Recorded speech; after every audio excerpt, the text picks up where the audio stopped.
Hey everyone, did you know that over 90% of you watching right now haven't hit that subscribe button? If you enjoy our content, take a second to subscribe. It's free and it really helps us keep bringing you great stories every day. They say love blinds you, and for a long time I thought that was just poetic exaggeration. But now I know exactly what they meant.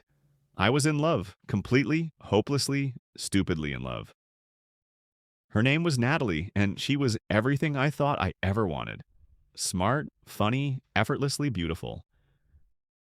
We met at a friend's engagement party 2 years ago, and I swear the world paused the second she laughed at one of my awkward jokes.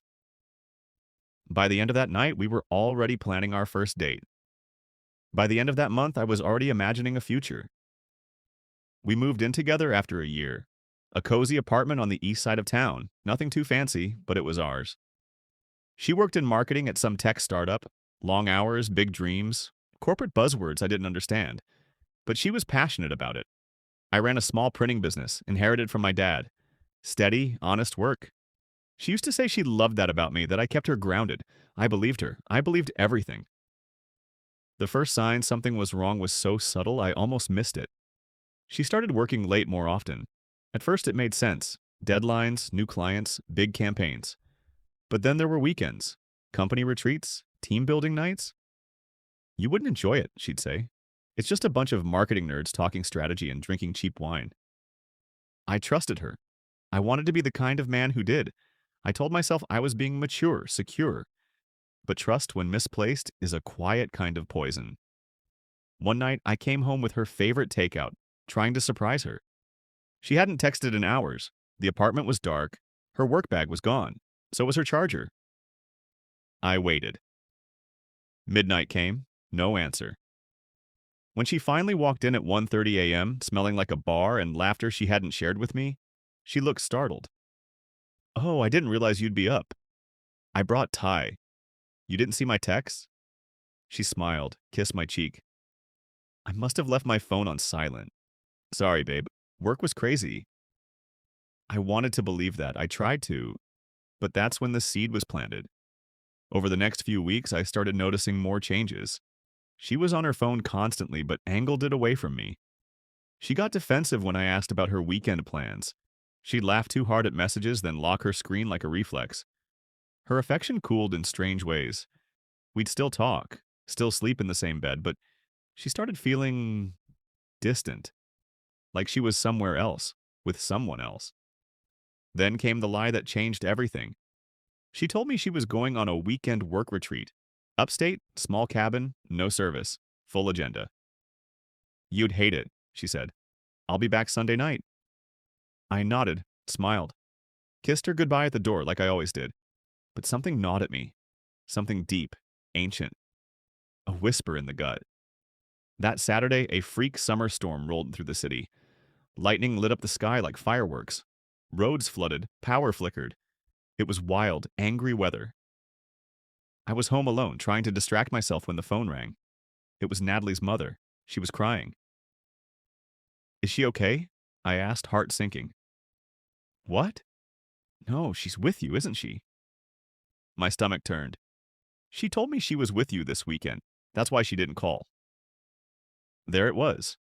The moment the world cracked. I didn't know what to say. I lied to her mother, told her maybe the signal was down, that I'd try to reach Natalie. I hung up and dialed her. No answer. Then a message. From a number I didn't recognize. A hospital. "Your fiancée has been admitted. She was involved in an accident. Please come immediately." My heart raced. I grabbed my keys and drove like a madman through the rain, windshield wipers fighting to keep up. The hospital was an hour away, nowhere near where she said she'd be. I didn't even know what I'd find when I got there. When I finally reached the ER, soaked, panicked, a nurse led me to a private room. Natalie was there, alive, bruised, conscious, and not alone. Sitting beside her, holding her hand, was a man I didn't recognize. Tall, clean-cut. The kind of guy who probably used phrases like synergy unironically. He looked up when I entered, eyes widening. Natalie's face went pale. "You came," she whispered. I couldn't speak. The nurse cleared her throat. We'll give you all some privacy. They left. Silence stretched, thick and unbearable. Who is he? I asked. She didn't answer. Who is he, Natalie? The man stood. Look, I'm just going to... No, I snapped. Stay. I want to hear it from both of you. Natalie closed her eyes. When she opened them, I didn't recognize the woman behind them. His name is Ryan. He works with me. Of course he did. How long? She looked down. A few months. A few months? That meant dinners, kisses, lies, shared laughs, all while I was at home cooking, texting, waiting. Were you with him this weekend? Yes. And the accident? We were driving back from a vineyard. It was a storm. He lost control. I turned to Ryan. You knew about me? He had the nerve to look ashamed. I thought she was ending things. I laughed, a sound sharp and bitter. Is that what she told you? Natalie looked like she might cry, but I didn't care. My pain had no room for her tears. I trusted you, I said. I was going to spend my life with you. I didn't mean for it to happen, she whispered. I took a long, deep breath. But it did. I walked out. I don't remember the drive home, just the pounding of my heart, the roar of rain on metal. I sat in the parking lot of our apartment, gripping the wheel, staring into the night. I felt hollow, angry, humiliated, but mostly lost. That night, I packed a bag. I didn't sleep, just stared at the walls that once held love and now echoed betrayal. The next morning, she came home, arm in a sling, limping slightly. She looked surprised to see me there. I didn't think you'd still be here. I didn't answer. I handed her a box. What's this? Your things. I'm staying at my brother's. She blinked. Can't we talk? We talked, in that hospital room. It wasn't all a lie, she said desperately. I loved you. I still do. I looked at her, really looked. No, Natalie, you loved the version of me who didn't ask questions. The one who waited, who believed every excuse. That version's gone. I left before she could respond. I didn't want to hear more lies. But I knew this wasn't over. Not yet. Not by a long shot. The days after I left were a blur of numbness. My brother gave me a room in his house, no questions asked. He could tell from the look in my eyes that something had broken, and he respected the silence I wrapped around myself. I couldn't talk about it yet. Not to him, not to anyone. It was like every word was locked behind a dam of disbelief and pain. I went to work like a machine, printed banners, sorted invoices, smiled at customers. But behind that smile, I was running on empty. The memories came in waves, her laugh echoing in our kitchen, her head on my shoulder during movies, her voice saying forever like it was a promise written in stone. I kept thinking back to the little things, the quiet moments, the ones that felt the most real. That's what hurt the most.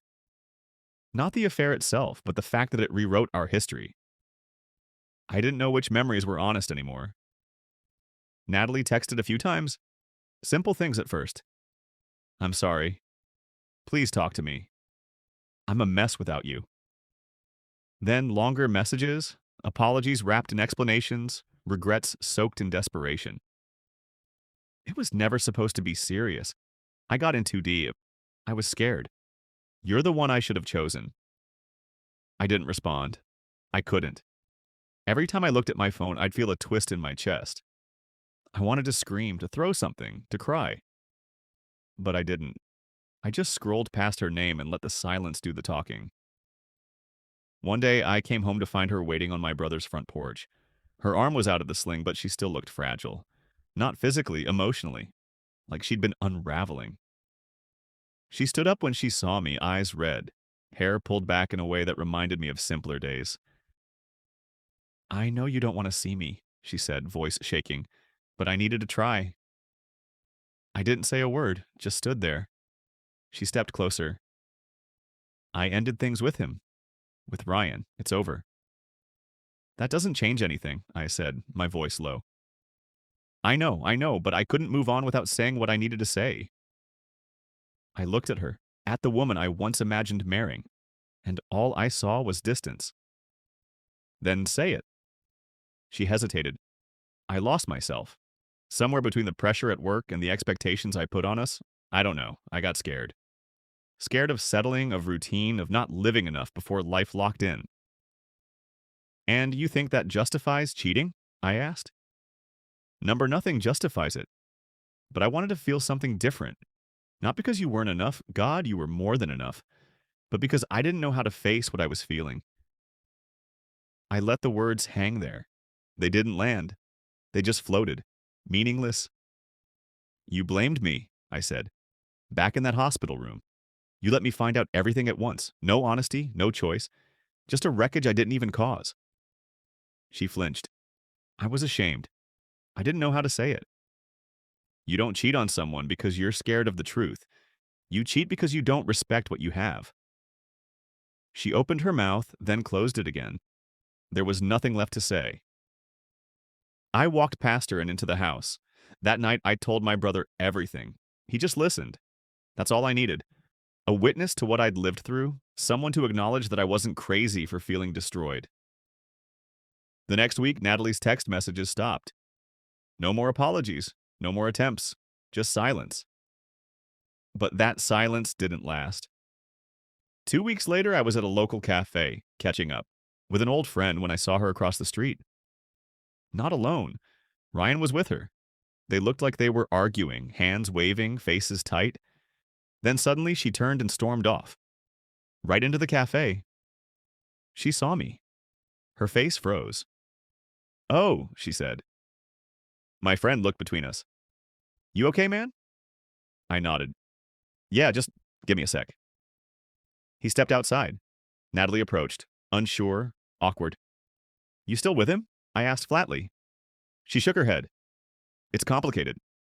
"I think you like it complicated." Her eyes filled with tears. "I don't know who I am anymore." I looked at her, and for the first time, I saw it.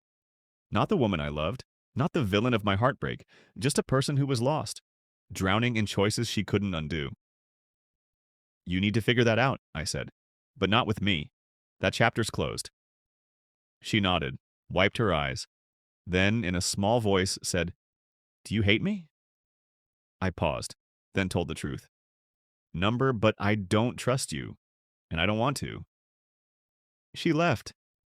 That was the last time we spoke in private. But fate had one more twist left. A month later, I was invited to a mutual friend's engagement party, the same circle where Natalie and I had first met. I debated not going, but something in me wanted to show up. Not to prove anything, just to live. To reclaim that part of me that hadn't stopped believing in love, despite everything. I arrived early, wore a new suit, smiled, laughed. It felt good. Like I was finally stepping into sunlight after months of rain. And then she walked in. Natalie, alone. People noticed. Whispers followed. The breakup had made the rounds. Some people offered me sympathetic nods. Others avoided eye contact. Halfway through the night, while the bride-to-be gave a speech, I slipped outside for air. That's when it happened. Natalie followed me, and in front of a dozen people smoking, chatting, drinking under string lights, she broke down. Loudly. "This is your fault," she cried. "You never fought for me. You just left." Heads turned. Conversation stopped. I stood frozen. "You think walking away makes you noble?" she shouted. "You think being quiet makes you the better person?" I felt the heat rise in my face. Not from shame, from disbelief. "You cheated," I said, my voice calm but firm. "You lied. And when you got caught, you blamed fear. Now you're blaming me?" She looked stunned, like she hadn't expected me to speak back. "You broke something that can't be fixed," I said. "And instead of owning it, you want to drag me down with you." People were staring. Some were filming. I didn't care. "This isn't love," I said. "This is guilt, and I'm done carrying it." Then I walked away. Right through the crowd, right out of the past. That night, I sat in my car for a long time. Not crying, not angry, just still. And for the first time in months, I felt something I hadn't felt in ages. Peace. Not because everything was okay, but because I knew I was going to be. I didn't sleep much that night, but I didn't mind. I watched the sky shift from black to gray to pale gold through my bedroom window at my brother's place. It was quiet, peaceful. For the first time in what felt like forever, my thoughts weren't racing. My chest wasn't tight. The storm had passed. In the weeks that followed the party, I kept a low profile. Word about Natalie's outburst spread fast. A few friends reached out to check on me. Some just wanted the drama. Others were genuinely concerned. I appreciated the ones who respected my silence. There was nothing more to say. Natalie disappeared from my radar. No texts, no calls, no run-ins. Whether she was ashamed or just done, I didn't know. I didn't care. I had nothing left to give that chapter. I started focusing on myself, on rebuilding. I signed up for a photography class, something I'd always talked about doing but never had the time for. I reconnected with old college buddies. I spent weekends hiking instead of hiding. One afternoon, I stopped by my old apartment. It was time to collect the last of my things. Natalie had moved out weeks earlier, leaving behind a shell of what used to be a home. The furniture was the same, but the warmth was gone. The couch where we used to watch movies felt cold. The framed pictures had vanished. The air itself seemed heavier. I walked through the room slowly, not to reminisce, but to make peace. I didn't cry. I didn't rage. I just gathered the last box from the closet. Some books, an old hoodie, a small photo album I'd forgotten. On my way out, I saw a note on the kitchen counter. It was from her. Just a single line. I hope one day you forgive me. I folded it and put it in the box. Not because I needed it, but because it felt like the right way to end it. Forgiveness is strange. People think it's about letting the other person off the hook, but really it's about setting yourself free. I wasn't there yet, but I was close. Some days were easier than others. I'd catch a song on the radio that reminded me of her, or see a couple holding hands on the street and feel that familiar pang. But it didn't break me anymore. It just reminded me I'd loved deeply. That I'd been hurt, yes, but I was still standing. Then came the unexpected. One evening, I stopped by the grocery store after work. As I stepped out with my bags, I saw a woman standing by the cart return, her arm in a new cast. At first, I didn't recognize her, but then she turned. Natalie. She looked thinner, tired, worn down by something bigger than stress. Our eyes met. She smiled faintly. Hi. Hey. She gestured to the cast. Another accident. Slipped down the stairs at work. I didn't know what to say. You okay? Physically? Yeah. Emotionally? Not so much. She paused. I've been in therapy, trying to understand why I do the things I do. I nodded slowly. I don't expect you to care, she said, but I needed to say it. I do care, I admitted. Not in the way I used to, but I hope you get better. She blinked, caught off guard. You're a good man, you know that? I try to be. There was a silence between us that wasn't bitter, just real. I'm sorry, she said again. I know. And with that, she turned and walked away. That was our real goodbye. In the following months, I found myself laughing more, sleeping better, living, not just existing. I didn't rush into anything new. I wasn't trying to fill the void with someone else. I was trying to understand who I was now after all of it. One day, I sat by a lake with my camera. The sun was setting, casting orange light across the water. A father walked by with his daughter on his shoulders. They were laughing about something. The girl pointed to the sky and shouted, "Look, Daddy!" A heart cloud. I looked up. Sure enough, a soft, round cloud floated there, vaguely shaped like a heart. Not perfect, a little lopsided, but real. That's when it hit me. Love isn't always about who we end up with. Sometimes it's about what we survive, what we learn, what we walk away from. I thought about the man I used to be, the one who gave everything without question, the one who ignored the red flags because he believed in potential more than reality. I thought about how far I'd come. And I smiled. I didn't need Natalie to complete me. I never did. I needed to see that I was already whole. Months later, I was at a friend's wedding, the kind of small backyard ceremony filled with fairy lights and soft music. I stood there watching two people promise each other forever, and for the first time since everything, I didn't feel bitter. I felt hopeful.